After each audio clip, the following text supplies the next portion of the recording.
കത്തോലിക്ക വിശ്വാസം കണ്ണൂരിലേക്ക് കടൽ കടന്നെത്തിയിട്ട് 525 വർഷങ്ങൾ പൂർത്തിയാവുകയാണ്. 1501 പോർച്ചുഗീസുകാർക്കൊപ്പം എത്തിയ വൈദികനാണ് കണ്ണൂർ തീരത്ത് ആദ്യ ദിവ്യബലി അർപ്പിച്ചത്. 1502 വാസ്കോഡ ഗാമയുടെ രണ്ടാം വരവിൽ ആദ്യ കപ്പേള സ്ഥാപിച്ചു. ആ സ്ഥലത്താണ് ഇപ്പോൾ ബർണശ്ശേരി ഹോളി ട്രിനിറ്റി കത്തീഡ്രൽ തല ഉയർത്തി നിൽക്കുന്നത്. ഒരു മനോഹരമായ റിപ്പോർട്ടിലേക്ക്. കത്തോലിക്ക വിശ്വാസം കണ്ണൂരിന്റെ തീരം തൊടുന്നത് പോർച്ചുഗീസിൽ നിന്നൊരു കപ്പലേറിയാണ്.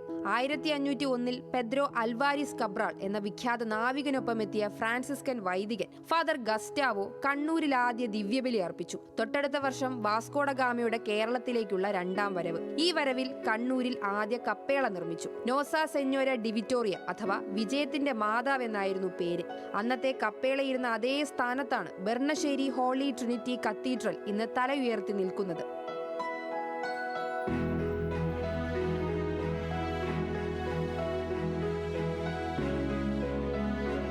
പോർച്ചുഗീസ് കാലത്തെ ഫ്രാൻസിസ്കൻ മിഷണറിമാരാണ് കണ്ണൂരിൽ കത്തോലിക്ക വിശ്വാസം കൊണ്ടുവന്നത്.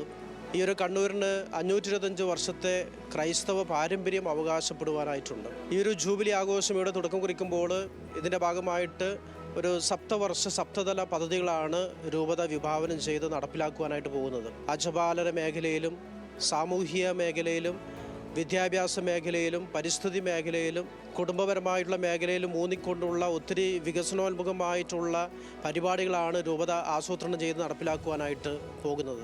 ഹോളി ട്രിനിറ്റി എന്ന പേരിനുമുണ്ട് പോർച്ചുഗീസ് ബന്ധം. പോർച്ചുഗീസുകാർ സഞ്ചരിച്ച സാന്തക ട്രിനിറ്റി എന്ന ചരക്കുകപ്പൽ കൊടുങ്കാറ്റിൽ കടലിൽ അകപ്പെട്ടെങ്കിലും തകരാതെ കണ്ണൂർ തീരത്ത് അടുത്തു. ദൈവകൃപയെന്ന് വിശ്വസിച്ച സഞ്ചാരികൾ അന്നത്തെ പള്ളി വികാരിക്ക് വിലയേറിയ സമ്മാനങ്ങൾ നൽകിയത്രേ. ആ രക്ഷയുടെ ഉപകാര സ്മരണയാണ് ഹോളി ട്രിനിറ്റി എന്ന പേരെന്ന് വിശ്വസിച്ചു പോരുന്നു.